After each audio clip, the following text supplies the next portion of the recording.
नमस्कार दोस्तों, स्वागत है आपका आज की नई कहानी में। मैंने अपनी ज़िंदगी के 70 साल कभी नहीं सोचा था कि एक दिन ऐसा भी आएगा जब मैं अपने ही घर के बाहर खड़ा होकर अंदर जाने की इजाज़त मांगूंगा और मेरे अपने बेटे मुझे अजनबियों की तरह देखेंगे। मेरी सारी ज़िंदगी एक सरकारी दफ्तर में नौकरी करते हुए गुजर गई थी। मैंने जवानी से लेकर बुढ़ापे तक एक एक रुपया सोच समझ कर खर्च किया था। मेरी इच्छा कभी बड़ी नहीं थी, ना मुझे महंगी गाड़ी चाहिए थी, ना किसी बड़े शहर में महल जैसा घर। बस मेरी इच्छा थी कि मेरे बच्चे अच्छी पढ़ाई करें, अपने पैरों पर खड़े हों और बुढ़ापे में मुझे 2 वक्त की इज्जत दे दें। मेरी पत्नी का देहांत करीब 8 साल पहले हो गया था। उस वक्त मेरे दोनों बेटे शादीशुदा थे। बड़ा बेटा अमन एक प्राइवेट कंपनी में काम करता था और छोटा बेटा रोहित अपना कारोबार शुरू करने के सपने देखता था। मेरी पत्नी के जाने के बाद घर की सारी जिम्मेदारी मेरे कंधों पर आ गई थी। मैंने कभी बच्चों के सामने अपनी परेशानी नहीं दिखाई। अगर बिजली का बिल ज़्यादा आ जाता तो मैं अपना खर्च कम कर देता। अगर घर में किसी चीज़ की ज़रूरत होती तो अपनी दवाई अगले हफ्ते के लिए टाल देता। मगर बच्चों को कभी ये महसूस नहीं होने दिया कि उनका बाप किसी चीज़ की कमी में ज़िंदगी गुजार रहा है। मैंने अपनी पूरी नौकरी के दौरान थोड़ा थोड़ा पैसा जमा किया था। मेरी तनख्वाह बहुत ज़्यादा नहीं थी, मगर मैं फिजूल खर्च भी नहीं था। रिटायरमेंट के वक्त मुझे एक अच्छी रकम मिली थी। इसके अलावा मेरी कुछ बचत भी थी। मैंने सोचा था कि इस रकम से घर की छत दोबारा बनवा दूंगा, कुछ रकम बैंक में रख दूंगा और बाकी रकम से अपने लिए कोई छोटा सा काम शुरू कर लूँगा, क्योंकि मैं जानता था कि सारा दिन खाली बैठना मेरे लिए मुश्किल होगा। मगर रिटायरमेंट के बाद मेरे घर का माहौल बदलने लगा। पहले मेरे बेटे मुझसे हर बात सलाह से करते थे, अब उन्हें मेरी हर बात में दखल लगने लगी। अमन की पत्नी अक्सर कहती, पापा अब आप रिटायर हो गए हैं, आपको आराम करना चाहिए, हर वक्त घर के कामों में क्यों पड़े रहते हैं। मैं चुप हो जाता था क्योंकि मुझे पता था कि वो शायद बुरा नहीं कहना चाहती, मगर उसकी आवाज़ में वो इज्जत नहीं रही थी जो पहले हुआ करती थी। एक दिन अमन मेरे कमरे में आया और बोला, पापा आपने रिटायरमेंट का पैसा कहाँ रखा है। मैंने बताया कि कुछ रकम बैंक में है और कुछ मेरे खाते में। उसने तुरंत कहा, आप अकेले इस रकम को कैसे संभालेंगे, आजकल धोखाधड़ी बहुत होती है, आप किसी पर भरोसा नहीं कर सकते। मैंने हंसकर कहा, बेटा मैंने 35 साल बैंक का काम देखा है, मुझे पता है पैसे कैसे संभालने हैं। वो चुप हो गया, मगर उस दिन के बाद उसने बार बार यही बात शुरू कर दी कि पैसे किसी सुरक्षित जगह पर होने चाहिए। रोहित भी इस बातचीत में शामिल हो गया। वो कहता, पापा आप हमें अपना समझते हैं तो फिर हमसे पैसे छुपाने की क्या ज़रूरत है। मैंने समझाया कि मैं कुछ नहीं छुपा रहा, बस अपनी ज़रूरत के लिए रकम अपने पास रखना चाहता हूँ। मगर मेरे बेटे मेरी बात को शक की नज़र से देखने लगे। मैंने महसूस किया कि उनके व्यवहार में बदलाव सिर्फ पैसों की वजह से आया था, मगर मैं खुद को दिलासा देता रहा कि शायद मैं गलत सोच रहा हूँ। आखिर वो मेरे बेटे थे जिन्हें मैंने अपनी ज़िंदगी के सबसे अच्छे साल दे दिए थे। रिटायरमेंट के करीब 1 महीने बाद रोहित ने मुझसे कहा कि वो एक काम शुरू करना चाहता है, इसके लिए 15 लाख रुपए चाहिए। उसने बहुत भरोसे से कहा कि अगर ये मौका हाथ से निकल गया तो वो ज़िंदगी भर पछताएगा। मैंने उससे पूछा, काम क्या है, तो उसने एक छोटी सी दुकान और गाड़ियों के पार्ट्स का काम बताया। मुझे ये योजना ज़्यादा साफ नहीं लगी, मगर मैंने कहा कि मैं कुछ रकम मदद के तौर पर दे सकता हूँ। रोहित तुरंत बोला, मदद के तौर पर नहीं पापा, ये हमारा हक है, आपने सारी ज़िंदगी हमारे लिए कमाया है, अब हमें भी आपके पैसों में हिस्सा मिलना चाहिए। उसकी बात सुनकर मैं कुछ देर चुप रहा। मैंने कभी नहीं सोचा था कि मेरा बेटा मेरे सामने मेरे पैसों को अपना हक कहेगा। मैंने उसे समझाया, बेटा मैंने तुम्हारी पढ़ाई पर खर्च किया, तुम्हारी शादी में मदद की, तुम्हें घर बसाने के लिए पैसे दिए, मगर इसका मतलब ये नहीं है कि मेरी सारी बचत तुम्हारी संपत्ति बन गई। रोहित का चेहरा बदल गया और वो कमरे से बाहर चला गया। अगले दिन अमन मेरे पास आया। उसका तरीका ज़्यादा नरम था। वो बोला, पापा रोहित बाबुक है, आप उसकी बात का बुरा मत मानिए, लेकिन आपको भी सोचना चाहिए कि आपके बाद ये सब कुछ हमारा ही होना है। अगर आज हम अपना काम शुरू करें तो आपके लिए भी आसानी होगी। मैंने कहा, बेटा मेरे बाद जो कुछ है वो तुम्हारा ही होगा, मगर मैं अभी जिंदा हूँ और मुझे अपनी ज़िंदगी के बाकी दिनों का भी हक है। अमन ने पहली बार मेरी तरफ ऐसे देखा जैसे मैंने कोई बहुत बड़ी गलत बात कह दी हो। इसके बाद घर में मेरी इज्जत धीरे धीरे कम होने लगी। पहले खाने की मेज पर मेरे लिए जगह बनाई जाती थी, अब कभी कभी मुझे इंतज़ार करना पड़ता था। कभी बहू कहती, पापा आज खाना कम बना है, आप रोटी के साथ सब्जी ले लीजिए। कभी मेरे कमरे का पंखा खराब हो जाता और कई दिन तक ठीक नहीं होता। मैं शिकायत नहीं करता था, मगर अंदर से टूटता जा रहा था। एक दिन अमन ने मुझसे कहा कि उसे मेरे बैंक खाते का ब्यौरा चाहिए। मैंने वजह पूछी तो बोला, बस घर के कागजात के लिए ज़रूरत है। मैंने साफ मना कर दिया। उस रात दोनों बेटे मेरे कमरे में आए। उनके चेहरे पर वो नरमी नहीं थी जो पहले होती थी। रोहित ने कहा, पापा आप हम पर भरोसा नहीं करते। मैंने कहा, भरोसा है बेटा, मगर अपने पैसों का फैसला मैं खुद करूँगा। अमन ने कहा, आपको समझना चाहिए कि अब आप अकेले फैसले करने की हालत में नहीं रहे। ये बात सुनकर मैं चौंक गया।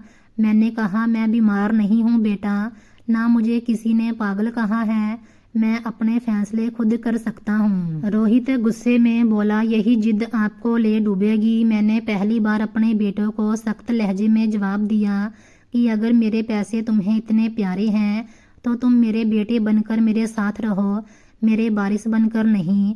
मेरी बात सुनकर कमरे में खामोशी छा गई। अगली सुबह जब मैं उठा तो मेरा एटीएम कार्ड मेरे बटुए में नहीं था।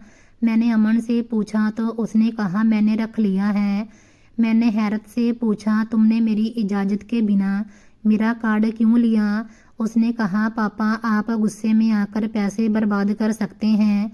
मैंने तुरंत कार्ड वापस मांगा पर उसने साफ मना कर दिया। मैंने बैंक जाने की कोशिश की, मगर रोहित ने दरवाजे के सामने खड़े होकर कहा, पहले हम सब बैठकर बात करेंगे। उस दिन मुझे पहली बार एहसास हुआ कि मैं अपने ही घर में कैदी बन चुका हूँ। मैंने कई घंटे उन्हें समझाने की कोशिश की, मगर दोनों बेटे एक ही बात कहते रहे कि मेरी रकम अब उनके पास सुरक्षित है और मुझे ज़रूरत के हिसाब से पैसे दिए जाएंगे। मैंने कहा, ये मेरी मेहनत की कमाई है, तुम लोग इससे मुझसे छीन नहीं सकते। अमन ने जवाब दिया, हम आपके बेटे हैं, हमें हक है। मैंने कहा, हक प्यार से मिलता है बेटा, ज़बरदस्ती से नहीं मिलता। मगर मेरी बात का उन पर कोई असर नहीं हुआ। अगले 2 दिन तक घर का माहौल और ख़राब रहा। फिर एक शाम रोहित की पत्नी ने मेरे सामने कहा कि अगर पापा को यहाँ रहना पसंद नहीं है तो वो कहीं और जा सकते हैं। मैंने उसकी तरफ देखा और सोचा, क्या सच में मेरे लिए अब ये घर नहीं रहा? ये वही घर था जिसकी किस्तें मैंने 20 साल तक भरी थी, जिसकी नींव मैंने अपने हाथों से रखी थी, जिसके हर कमरे में मेरे बच्चों के बचपन की आवाज़ें थीं। मगर उस वक्त मेरे दोनों बेटे चुप खड़े थे, किसी ने अपनी पत्नी को नहीं रोका। मैंने अमन से पूछा, बेटा क्या तुम भी यही चाहते हो? वो नज़रें झुकाकर बोला, पापा अगर आप हमारे साथ सहयोग नहीं करेंगे तो घर में शांति नहीं रहेगी। मैं समझ गया कि फैसला हो चुका है। मैंने अपनी अलमारी खोली, एक छोटा सा बैग निकाला, उसमें 2 जोड़े कपड़े डाले, मेरी कुछ दवाइयाँ थी जो जेब में रखी और दरवाजे की तरफ बढ़ गया। रोहित ने कहा, पापा आप कहाँ जा रहे हैं? मैंने उसकी तरफ देखकर कहा, बेटा तुम लोगों ने मुझे जाने को कहा है, अब मैं जा रहा हूँ। वो चुप रहा। मैं दरवाजे से बाहर निकला तो मुझे लगा जैसे मैं सिर्फ घर से ही नहीं बल्कि अपनी पूरी ज़िंदगी से बाहर निकाला जा रहा हूँ। मेरे पास ना एटीएम कार्ड था, ना ज़्यादा पैसे थे, ना कोई ऐसा दोस्त जिसके सामने जाकर मैं अपनी हालत बता सकता। मैं घर से निकलने के बाद सीधा एक जानने वाले के पास गया। मैंने उसके दरवाजे पर खड़े होकर अपनी हालत बताने की कोशिश की। मगर शब्द मेरे गले में अटक रहे थे। मैंने कभी किसी के सामने अपने हालात नहीं बताए थे। पूरी ज़िंदगी अगर कोई परेशानी आई भी तो मैंने उसे अपने अंदर रखा। उस जानने वाले ने मुझे अपने एक छोटे से कमरे में जगह दे दी। मैंने उसका शुक्रिया अदा किया और चुपचाप एक कोने में बैठ गया। उस रात उसने मेरे लिए खाना भी रखा, मगर मेरे गले से निवाला नहीं उतर रहा था। हर निवाला खाते हुए मुझे अपने घर की मेज़ याद आ रही थी।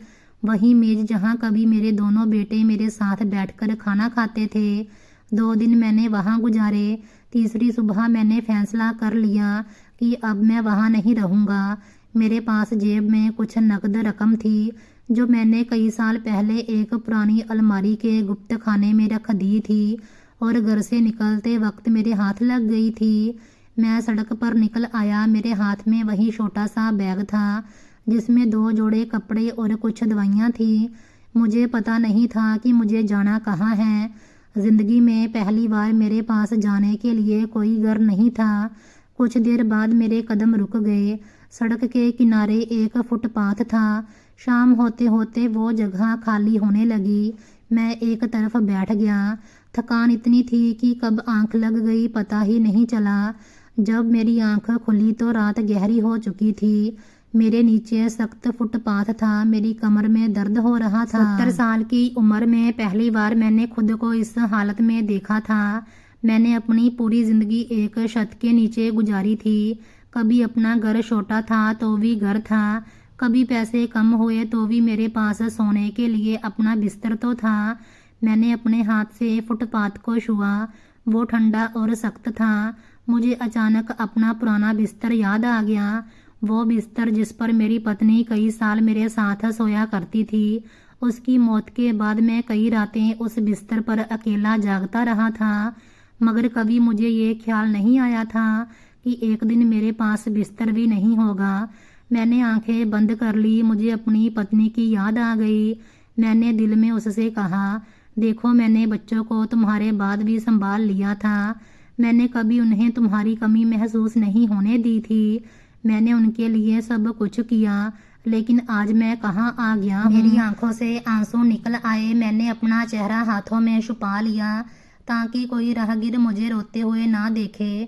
मुझे अपने आंसुओं पर शर्म नहीं थी, मगर अपनी हालत पर शर्म जरूर थी। मैं सोच रहा था कि अगर मेरे दफ्तर का कोई पुराना साथी मुझे इस हालत में देख ले तो मैं उसे क्या बताऊंगा। अगर मेरे बेटों का कोई दोस्त मुझे फुटपाथ पर सोया हुआ देख ले तो मैं क्या कहूँगा। मैं उन्हें क्या बताऊंगा कि जिस बाप ने अपने बच्चों की फीस भरने के लिए कई साल अपनी इच्छाएं दबाई, आज वो खुद फुटपाथ पर सो रहा है। रात बहुत धीरे धीरे गुजर रही थी। कुछ देर बाद मुझे बहुत तेज भूख लगी। दिन भर मैंने कुछ खास नहीं खाया था। मैंने जेब में हाथ डाला, कुछ नोट थे। मैं चाहता तो पास की दुकान से कुछ खा सकता था, मगर मैंने वो पैसे वापस जेब में रख दिए। मुझे पता नहीं था कि अगला खाना कब मिलेगा। ये ख्याल आते ही मेरे दिल में एक अजीब सा डर पैदा हुआ। मैंने पूरी जिंदगी कभी ये नहीं सोचा था कि अगला खाना कहाँ से आएगा। अगर घर में पैसे कम होते तो मैं बच्चों के लिए खाना ले आता और खुद कह देता कि आज मुझे भूख नहीं है। अगर घर में मांस कम होता तो मैं अपनी प्लेट बच्चों के सामने कर देता। लेकिन आज पहली बार मुझे सच में पता नहीं था कि मैं अगली सुबह क्या खाऊंगा। मेरा पेट दर्द करने लगा था। मैंने पानी की बोतल से कुछ घूंट पिए और खुद को समझाया कि सुबह कुछ ना कुछ हो जाएगा। मगर उस रात मेरी भूख से ज़्यादा मेरे बेटों की याद मुझे खा रही थी। मैं बार बार सोच रहा था कि अमन ने मुझे जाते हुए क्यों नहीं रोका। रोहित ने मेरे हाथ से बैग लेकर ये क्यों नहीं कहा कि पापा आप कहीं नहीं जाएंगे। क्या उन्हें सच में मेरी कोई चिंता नहीं थी? क्या मैंने उनकी परवरिश में कोई गलती की थी जिसकी सज़ा आज मुझे मिल रही थी? मुझे वो दिन याद आने लगे जब अमन बचपन में बीमार हुआ था।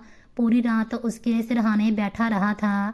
रोहित को स्कूल की फीस के लिए पैसे चाहिए थे तो मैंने अपनी ज़रूरत की चीज़ खरीदने का इरादा छोड़ दिया था। जब दोनों की शादी हुई तो मैंने अपनी बचत खर्च कर दी थी।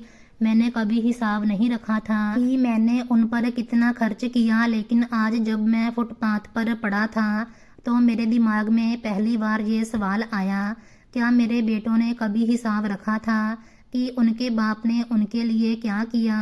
फिर मैंने खुद ही सिर झुका लिया। नहीं, मुझे अपने बच्चों से हिसाब नहीं मांगना चाहिए। मैंने तो उन्हें इसीलिए पाला था कि वो मेरे बच्चे थे, लेकिन मैंने ये भी नहीं सोचा था कि एक दिन वो मुझे इस तरह अकेला छोड़ देंगे। सुबह होने से पहले मेरी आंख बार बार खुली, कभी किसी गाड़ी के गुजरने से, कभी किसी कुत्ते के भौंकने से और कभी इस डर से कि कोई मेरा बैग ना ले जाए। मैं हर बार घबराकर उठ बैठता और अपने बैग को सीने से लगा लेता, वो बैग जिसमें सिर्फ 2 जोड़े कपड़े थे। उस वक्त मुझे अपनी पूरी ज़िंदगी से ज़्यादा कीमती लग रहा था।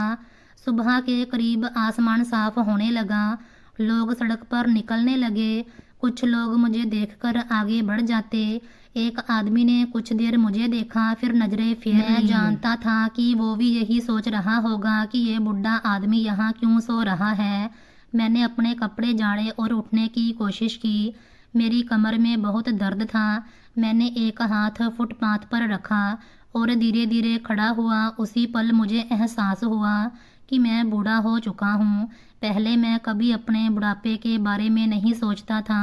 मुझे लगता था कि जब तक हाथ पैर चल रहे हैं मैं काम करता रहूँगा।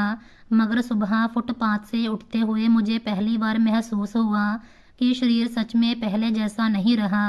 फिर भी मैंने खुद को संभाला। मैंने अपने आंसू साफ किए और दिल में कहा, अगर मेरे बेटे मुझे छोड़ सकते हैं तो मैं खुद को नहीं छोड़ूंगा।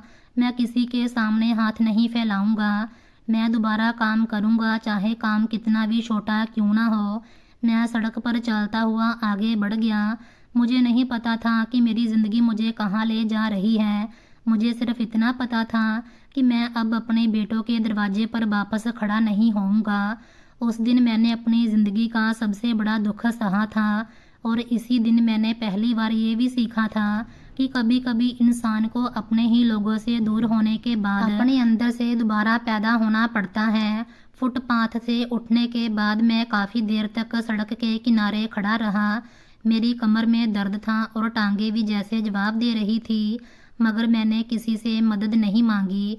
मैंने अपना छोटा सा बैग कंधे पर रखा और धीरे धीरे चलने लगा। मेरे पास जाने के लिए कोई जगह नहीं थी, इसीलिए मैं बस चलता रहा।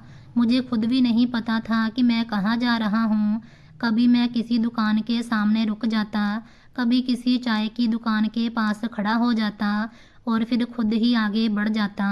मैंने ज़िंदगी में पहली बार ये महसूस किया था कि आदमी के पास अगर घर ना हो तो शहर कितना बड़ा और बेरहम लगता है।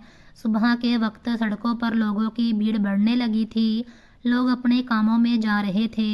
किसी के हाथ में दफ्तर का बैग था, किसी के साथ उसके बच्चे थे और कोई बाइक पर अपनी पत्नी को बिठाकर जा रहा था।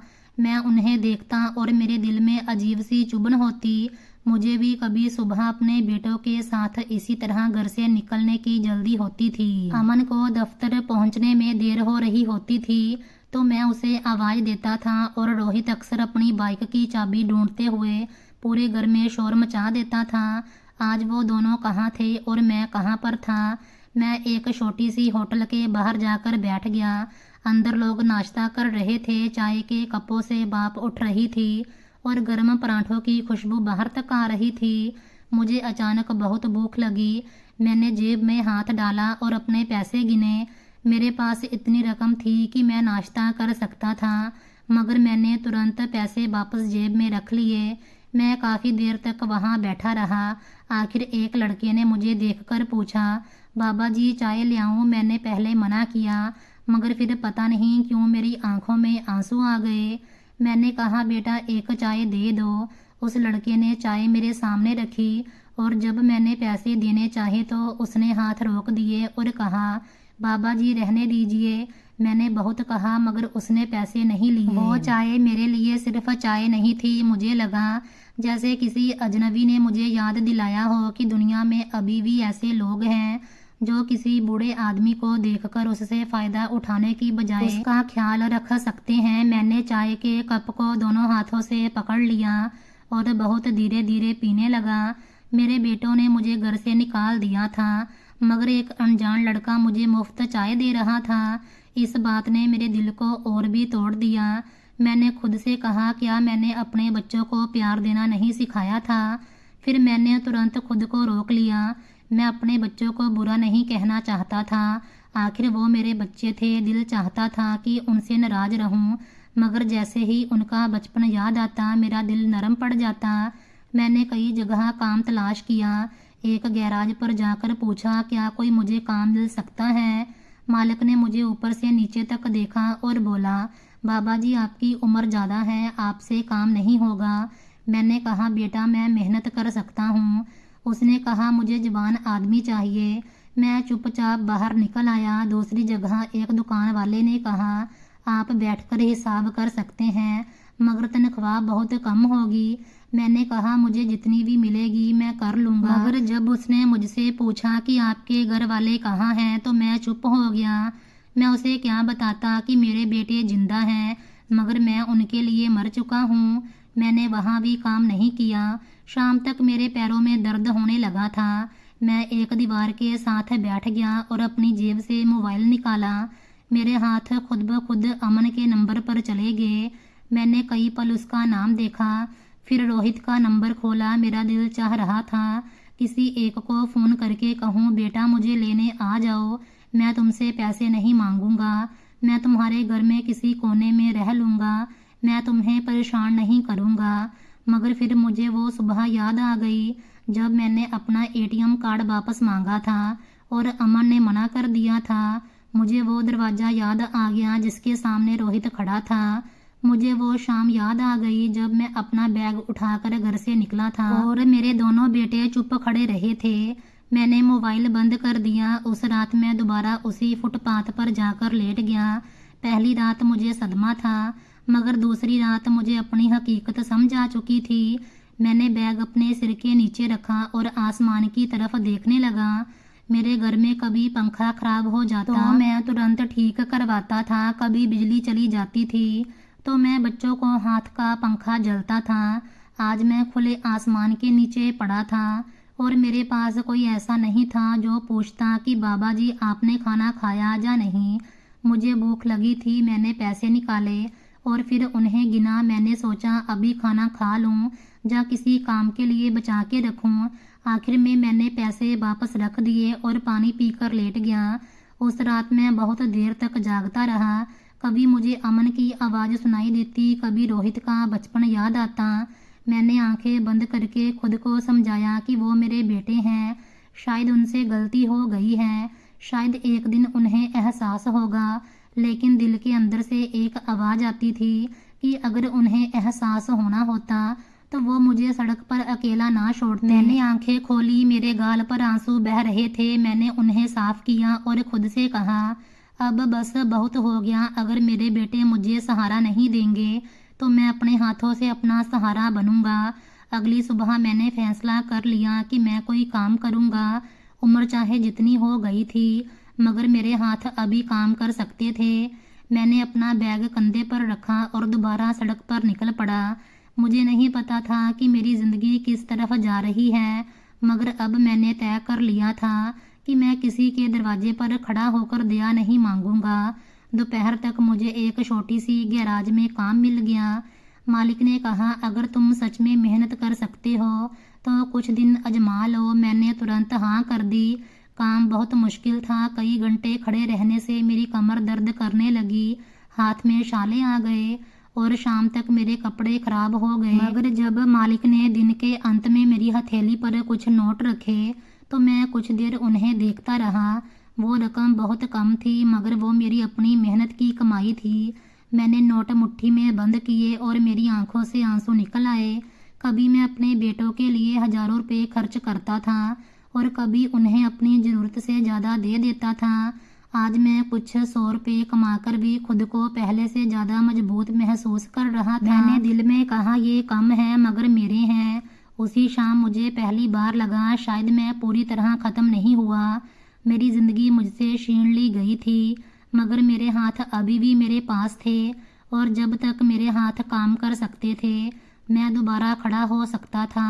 मेरे पास थोड़ी सी रकम थी। मैंने इसी रकम से सड़क के किनारे एक छोटी सी जगह किराए पर ली और पंचर लगाने का सामान खरीद लिया। लोगों ने जब मुझे पहली बार वहां बैठे देखा तो हैरान हुए। कुछ ने पूछा, बाबा आप ये काम कैसे करेंगे? मैं मुस्कुराकर कहता, रोजी का कोई काम भी छोटा नहीं होता। सच ये था कि मेरे हाथों में पहले जैसी ताकत नहीं रही थी, मगर मैंने काम सीख लिया था।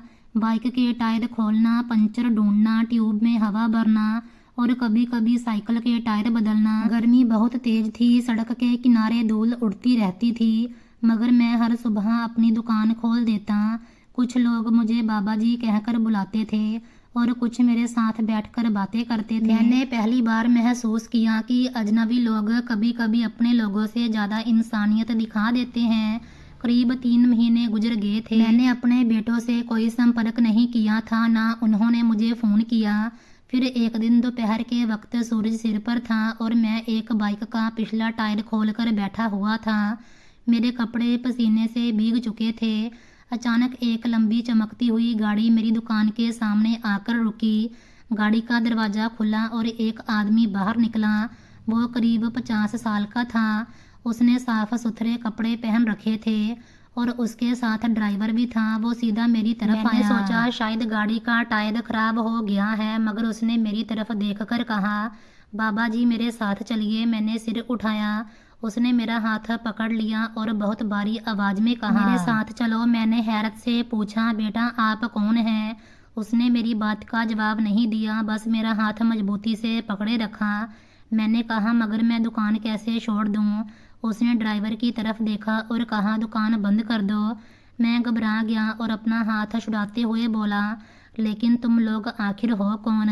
वो आदमी मेरी आंखों में देखकर बोला, बाबा जी अगर आप मेरे साथ नहीं चलेंगे तो शायद मैं कभी भी अपने आप को माफ़ नहीं कर सकूंगा। उसकी बात ने मुझे और हैरान कर दिया। मैंने पूछा, तुम मुझे जानते हो? उसने सिर झुका लिया, फिर बोला, मैं आपको बहुत अच्छी तरह जानता हूँ। मेरे दिल में एक अजीब सा डर पैदा हुआ। मैंने उस आदमी के साथ गाड़ी में बैठने का फैसला किया, मगर रास्ते भर वो चुप रहा। गाड़ी शहर के एक ऐसे इलाके में दाखिल हुई जहाँ बड़े बड़े घर और ऊंची दीवारें थी। मैंने कई बार पूछा, हम कहाँ जा रहे हैं, मगर वो कोई जवाब नहीं देता था। आखिर गाड़ी एक बहुत बड़े घर के सामने रुकी। दरवाज़ा खुला और मैं अंदर दाखिल हुआ। घर के आंगन में कई लोग खड़े थे। जैसे ही उन्होंने मुझे देखा, सबके चेहरे बदल गए। एक बूढ़ी औरत रोती हुई मेरी तरफ आई। मैंने उसे कभी भी पहले अपनी ज़िंदगी में नहीं देखा था। वो मेरे पास आकर मेरे हाथ पकड़कर बोली, आपने मुझे पहचाना नहीं? मैंने हैरत से उसे देखा। वो रो रही थी और बार बार मेरा हाथ चूम रही थी। मैंने घबराकर कहा, बहन आप कौन हैं? उसी वक्त जो आदमी मुझे वहाँ लाया था मेरे सामने आकर खड़ा हो गया। उसने मेरी आंखों में देखा और कहा, बाबा जी आपने मेरे बेटे की जान बचाई थी। मैंने हैरत से पूछा, कब? वो बोला, 30 साल पहले। मैंने उसे गौर से देखा, मगर मुझे कुछ याद नहीं आ रहा था। एक जवान आगे बढ़ा और बोला, मैं वो बच्चा हूँ जिसे आपने एक बार सड़क के किनारे से उठाकर अस्पताल पहुँचाया था। उसकी बात सुनकर मेरा दिल जोर से धड़का। अचानक मेरे दिमाग में एक पुरानी घटना उभरने लगी। वो सर्दियों की एक रात थी। मैं दफ्तर से वापस आ रहा था जब मुझे सड़क के किनारे एक घायल बच्चा मिला था। लोग उसे देखकर जा रहे थे, मगर मैंने अपनी गाड़ी रोकी थी। मैं उसे अस्पताल लेकर गया था। डॉक्टरों ने कहा था कि अगर थोड़ी और देर हो जाती तो बच्चा मर सकता था। मैंने उसके इलाज के लिए पैसे भी दिए थे, मगर उसके बाद मैं कभी उस परिवार से मिला नहीं था। उन्होंने मेरा शुक्रिया अदा किया, मगर बच्चा उस वक्त खतरे से बाहर था, मगर अस्पताल में भर्ती था। वो लोग अपनी परेशानी में थे। मैं चुपचाप वहाँ से निकल आया था। तभी एक जवान लड़का मेरे सामने आया। मैंने उसको देखा और कहा, क्या तुम वही बच्चे हो? उसकी आंखों से आंसू निकल आए और बोला, जी बाबा जी मैं वही बच्चा हूँ। तभी उसका पिता बोला, बाबा जी आपको मेरे साथ सिर्फ इसीलिए नहीं लाया कि मैं आपका कर्ज उतारना चाहता हूँ। मैं रोज आते जाते आपको देखता था, मुझे शक था आप वही मदद करने वाले हैं। पता किया तो मालूम हुआ आप सच में मेरे मददगार हैं। मैं आपको इसीलिए लेने आया हूँ क्योंकि मुझे आज ही पता चला कि आपके बेटों ने आपके साथ क्या किया है। उन्होंने आपको घर से निकाला और आपके घर को बेचने का सौदा कर लिया है। ये सुनकर मैं हैरत से सुन रह गया। उसी पल मुझे एहसास हुआ कि मेरे बेटों ने मुझे सिर्फ घर से नहीं निकाला था, वो मेरी पूरी ज़िंदगी को अपने नाम करने की तैयारी कर चुके थे। मेरे हाथ कांप रहे थे। ये कैसे हो सकता है? घर तो मेरे नाम है। उसने धीरे से जवाब दिया, जी बाबा जी, घर अभी भी आपके ही नाम है, लेकिन आपके बेटों ने खरीदार से सौदा कर लिया था। इसके बदले में बड़ी रकम ले चुके हैं। मैंने बेभरोसे से कहा, मगर वो घर बेच ही नहीं सकते जब तक मैं दस्तखत ना करूं। उसने कहा, यही वजह है कि वो आपको ढूंढ नहीं रहे थे, बल्कि आपको छुपा रहे थे। मेरा दिल बैठ गया। उसने कहा, मैंने आपके घर का पता हासिल किया, वहाँ गया, आपके बेटों से पूछा कि आप कहाँ हैं, तो उन्होंने कहा आप अपनी मर्जी से घर छोड़कर चले गए हैं और किसी से संपर्क तक नहीं रखना चाहते। मैंने आंखें बंद कर ली। मेरे बेटों ने मेरे बारे में झूठ भी बोल दिया था। आपके बेटे रोहित ने मेरे दोस्त से एक बड़ी रकम कर्ज मांगी थी और जमानत के तौर पर आपका घर दिखाया था। उसने कहा था कि घर जल्द ही उसके नाम हो जाएगा।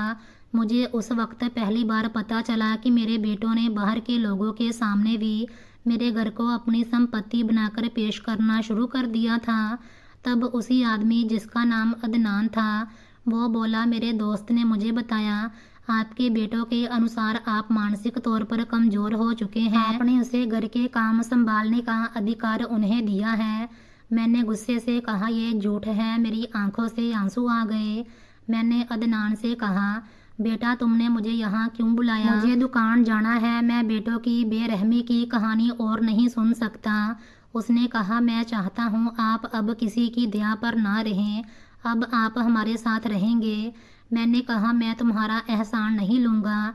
अदनान बोला, बाबा जी, ये एहसान नहीं है, ये आपने 30 साल पहले इंसानियत के नाते मेरे बेटे की जान बचाई थी। आज मैं बस वही लौटा रहा हूँ। मैंने कहा, मुझे पैसे नहीं चाहिए। वो मुस्कुराया और बोला, मैं पैसे नहीं, काम देने आया हूँ। मेरे पास टायर और पार्ट्स का कारोबार है। मुझे ईमानदार आदमी चाहिए जो हिसाब देखे। मैंने कहा, मेरी उम्र 70 साल है।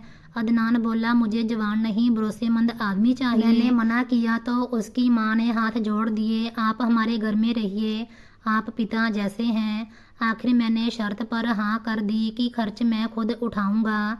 अगले दिन उसने मुझे अपनी दुकान पर काम समझाया। हिसाब, कमाई, खर्च और कर्मचारियों की देखरेख।